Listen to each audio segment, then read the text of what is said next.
Hey everybody, it's Robert coming to you with another adventure into history, and today I am down in Sumter County, Georgia with my friend Mr. Cecil Young, who has been documenting cemeteries all around the various counties that we visit. But today we're down here to visit my own old family cemetery. In fact, we're standing in it right now, and here is buried my 5th great grandparents through my 3rd great grandmother's line, and also my 4th great uncle and an infant of a great aunt. We're also going to, I brought some D2 with us today, so I'm gonna spray these stones down and try to clean them up a little bit. But before we do that, let's go ahead and look at them. So we're standing in the cemetery that's at the top of this hill right now over this very busy road. And it is actually kind of a bear to get up here. You can see that I'm sure at some time when this gate was first put in, this was ground level right here, but the road has been cut down, and so it's a straight up the side of this hill to get up here. And right at the front of the gate is my 5th great grandfather's grave here, James Hewett, aged 82 years. May he rest in peace, is what his stone reads. And this is what, you know, we often consider I guess a backwards headstone, where the writing is on what we would consider usually the back of the headstone. The burial is that way. But here's James Hewett, my 5th great grandfather, or one of my 5th great grandfathers. Beside him is his wife, Nellie Hewett, age 77 years. It says at rest. Over here is William Hewett. He was born May 25th, 1828, and he died in 1853. Now this is my 4th great uncle here. This is a son of Nellie and James Hewett.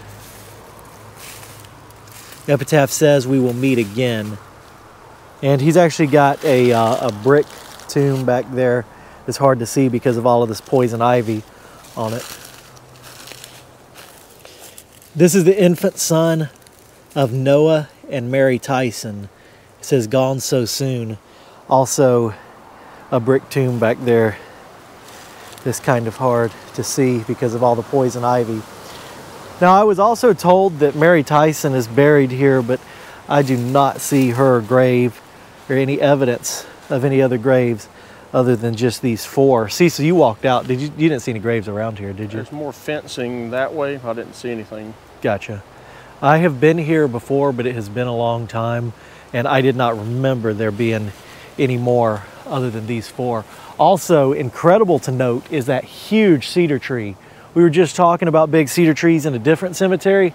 That one outdoes those. That's gigantic. I believe that this is the home place of Nellie and James Hewett, or at least it was nearby here.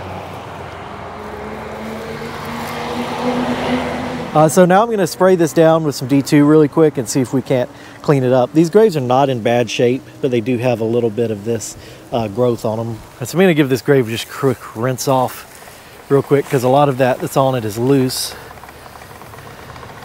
Brush it real quick. This is just water that I've sprayed on it. I think there may be some D2 mixed in with it in that sprayer, but it's not straight D2, just water. And already, that looks better. A lot of what's on here was just really loose anyway, so it didn't take much for it to come off. And because we have kind of limited resources today, in other words, we're not going to be able to replenish our water bottles. I think since that cleaned up so well, I'm just going to give it a coating of D2 and let that eat on it. And maybe we'll come back in the future and check on it. All right, so I'm going to slip through this fence here and come over to the grave of Nellie. This will be my 5th great grandmother. We're going to do the same thing with her grave. It looks like most of what's on it too is just this kind of loose stuff. And this headstone is firmly in the ground, but it's leaning over. You can see the indention that's formed behind her grave here.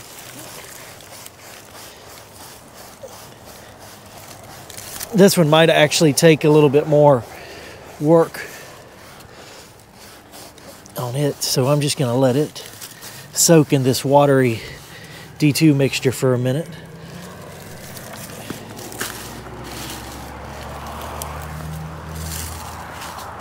This one looks really good too, considering. I'm surprised there's not more growth on these. I don't know if someone may have cleaned them in the past. I have not.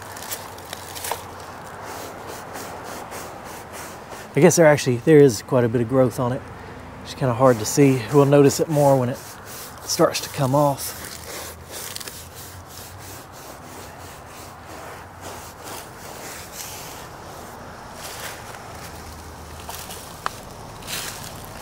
And we'll do the same thing for the infant son. I guess this would be a distant cousin. They had wisteria growing in here. And you don't want to keep poking your hands on this stuff right here. I'm here to tell you, it doesn't feel good. Let's go back to Nellie's grave. We'll give her a quick rinse off.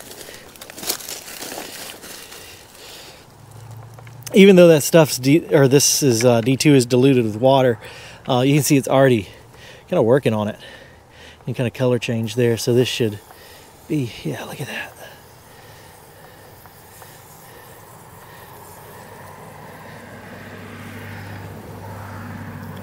Looks good.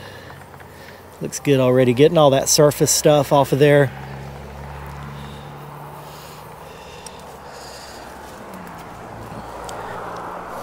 Come around here and we'll go ahead and give James another rinse real quick.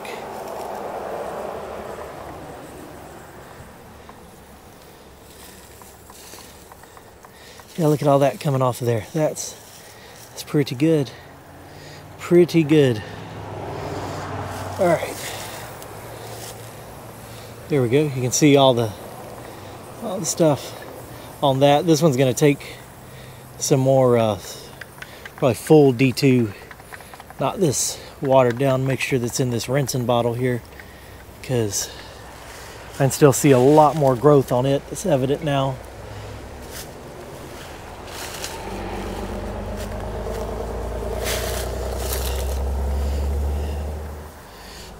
But they're already looking better. All right, so they're already starting to look better than when we arrived. I went ahead and sprayed all of them down with D2, and I'm just gonna let that keep working on it, because, you know, if this D2 keeps working on this grave, you can either clean it up quickly by spraying it on there, scrubbing it and rinsing it, or you can just spray it on there and it'll work with nature and rain and the weather and clean it up too. It just takes longer. So I just gave them a good coating of D2, and we're just going to leave them and let them keep getting cleaned up with that. I also probably need to bring a chainsaw back out here sometime and cut this tree out that's leaning, this old cedar that's leaning over these graves here. I'm going to walk through this mess. Oh, maybe. There we go. Without getting too many of these thorns in me. This is the footstone for this infant here. You can see this was a bricked tomb, and this is this early brick that we see a lot. This old, what we call like plantation era brick that was made from the local red clay. Same on this grave over here. You just can't see it because of all the poison ivy. And it's got this great old fence around it that looks like it's probably early 1900s. Someone put up. So our next stop will be another one of James and Nellie's children, which is right up the street. But before we leave here, I do want to show you this mammoth cedar tree out here. There's a lot of older growth trees around this cemetery. You can tell this area has not been cut since this cemetery was established, but that is probably one of the biggest cedar trees I have ever seen right here.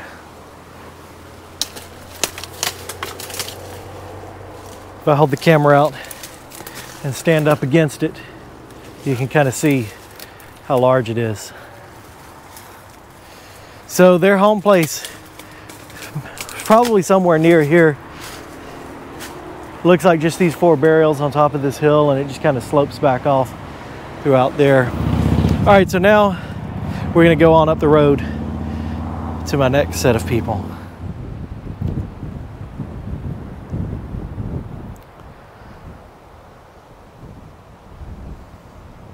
So on up the road here is my next family cemetery that we're going to be visiting today, and the children of the people who we just visited on the hill, James and Nellie's children. We'll go first to my 4th great-grandfather, Pernell Willis Hewett here, P.W. Hewett it says on his gravestone. He was born in 1805 and he died in 1883. He has gone to mansions of rest. Over here is his wife, Mrs. Elizabeth Hewett is what it says on her gravestone. Her full name was Mary Elizabeth Hudgens Hewett. Hudgens was her maiden name. She was born in 1826 and she died in 1902. Her gravestone says asleep in Jesus. So P.W. Hewett is my 4th great-grandfather and 4th great-grandmother there.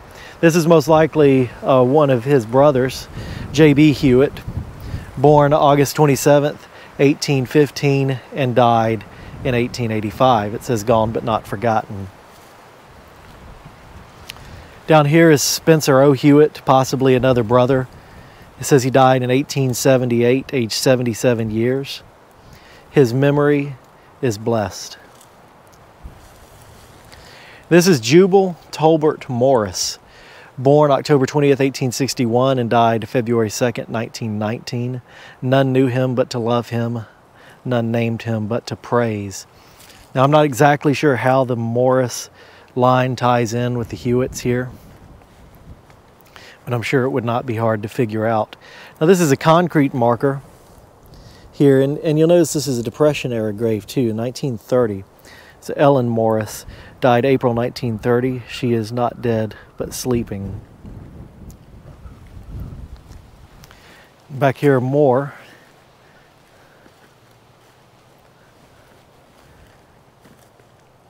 Is the infant son of Basley and Louisa Parker. Darling, we miss thee. And this is Louisa Josephine Parker. She was just 22 years old when she died. She was the sunshine of our home. That's what the epitaph reads. And we saw Mary Tyson's infant up on the hill back there at the first Hewett Cemetery. This is Mary Tyson. She was age 70 years when she died, and it says her record is on high. Now there's one more grave over here, and this is how I am linked to these people. This is Susan Rebecca Joiner. This is the daughter of Pernell and Elizabeth Hewett here. This is their daughter, Susan Rebecca Hewett Joiner. This is my 3rd great-grandmother and the wife of my 3rd great-grandfather, of course. It says mother, Susan Rebecca Joiner, 1853 to 1926. Rest, mother, rest, in quiet sleep, while friends in sorrow o'er thee weep.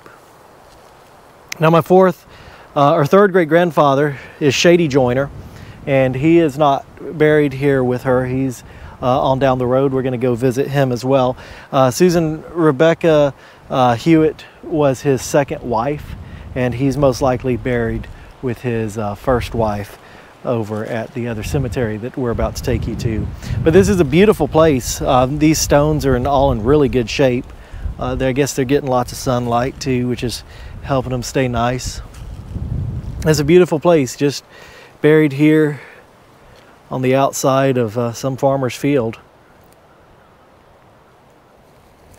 And this cemetery is also usually relatively well maintained. It looks like somebody comes around here and mows it. It just hasn't happened so far this season. But a beautiful place.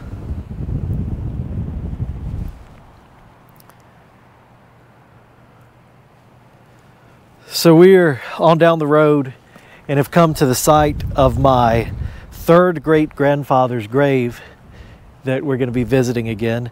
Now, I've actually been here before and did a video on his grave before a while back, which I'll try to link down in the comments, because this place has changed since the last time I did a video down here. You can see that they have installed solar farms all around this site.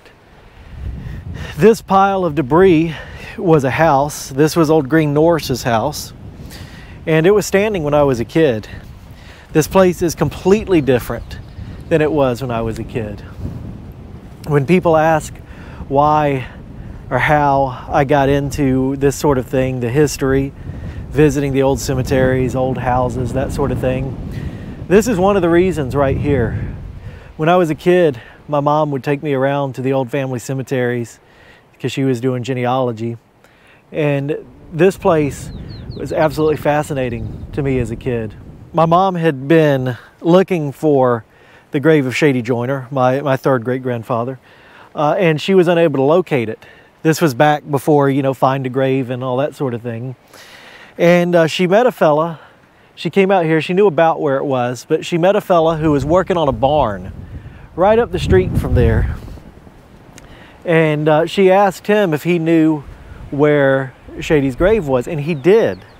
He did. But the amazing thing is he actually remembered Shady. He called him quite a character.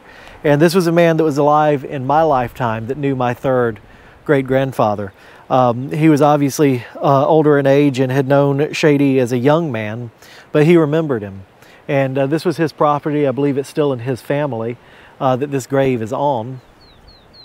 And that's how she was able to find it. And anyway, I was a kid when she came here, and this house was standing. This was nothing but woods. This was a thick, impenetrable forest, as we often see on Adventures into History. And there were lots of old cars in the woods here, which you know how much I like old cars. I always have. I remember an old truck. And on the last video that I did out here, there was actually still an old car out here that was over there, but now there's a solar farm there. So over here is the grave of my third great-grandfather. Now, he is not blood related to the people whose graves we just visited. He was married into the Hewett family. Sarah Rebecca Hewett was, Sarah Rebecca Hewett Joiner was his wife. And that's how I've got that connection. But here's his grave, and he's buried out here more than likely with his first wife, Emily Norris.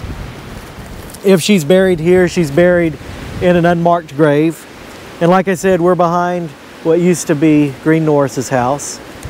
So this is his grave. It says Shady Joiner, S-H-A-D-E-Y. I've also seen it spelled S-H-A-D-Y. His full name was Shadrick. He was Shadrick Joiner. He was in the Confederate Army during the Civil War from Randolph County. He was in Company B, 47th Georgia Infantry CSA. He was from Randolph County, and I believe that that's where he joined the Confederate Army. But in his, when he got to be an old man and senile, he lived here in Sumter County. And he was always trying to get back to Randolph County. He was always trying to run off and catch the train and get back to Randolph County.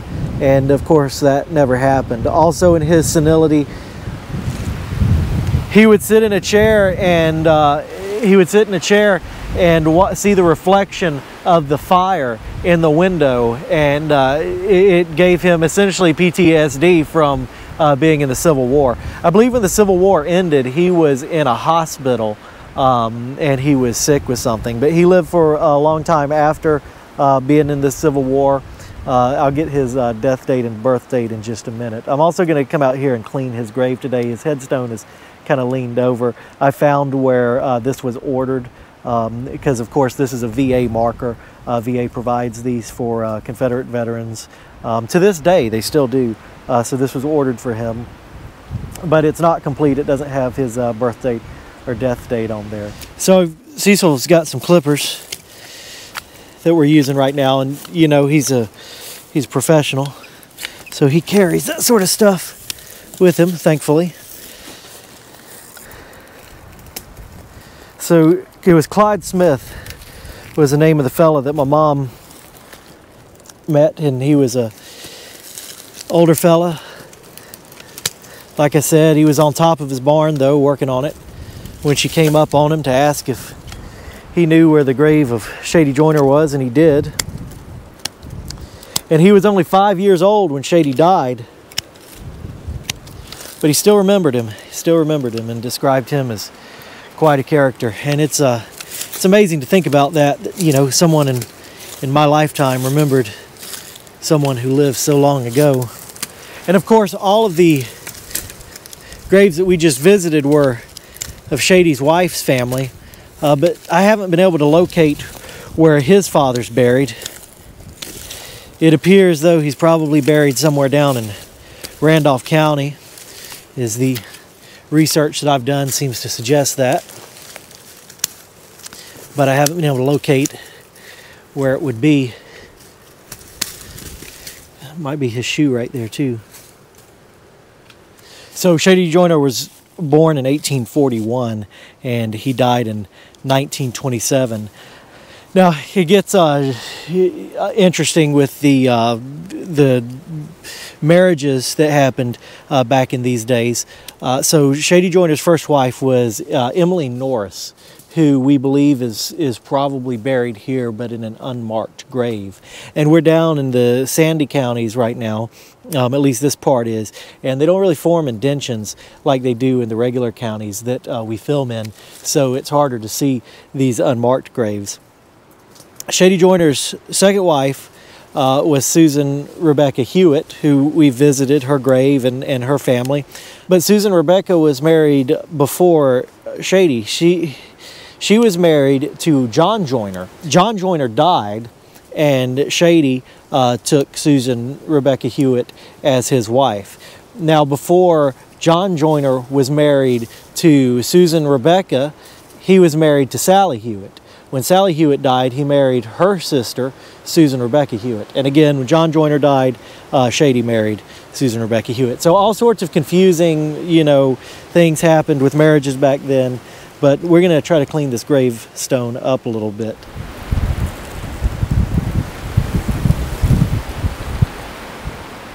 This wind is absolutely terrible today.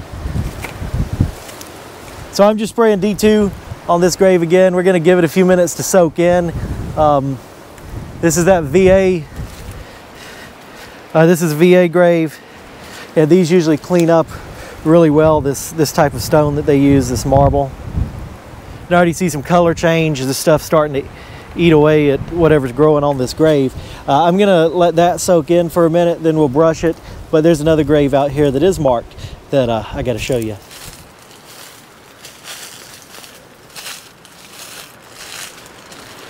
So if we walk back here, there's a grave that looks new. And when I was a kid and I remember coming out here, this grave looked new. Now this stone, I don't believe is from 1895. This was put here later. I don't know when, but this was Amanda Norris, who of course would have been related to Emily Norris. It's Amanda Norris Dobbins, wife of Y.N. Bryan. And I remember seeing this as a kid and thinking that this one looked so new to be out here when this was nothing but woods. All right, so now that we've given this some time to soak in, this D2 some time to soak into the stone, you can kind of see some of the discoloration, which is a good thing. That's kind of what we want to see as the stuff starts working. The wind is absolutely brutal out here today, so hopefully it doesn't mess up our spraying too much.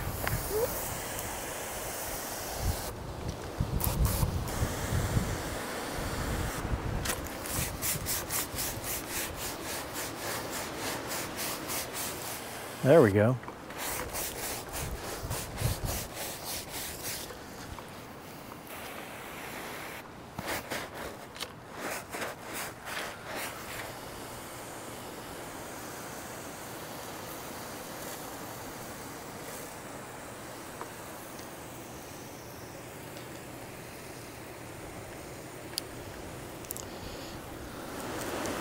So that's a good initial cleaning on this stone. I'm going to spray it down to D2 before we leave again. And in a couple months, we'll definitely have to come back and revisit, because this stone will be just as white and bright as it was when new, or like it is down here.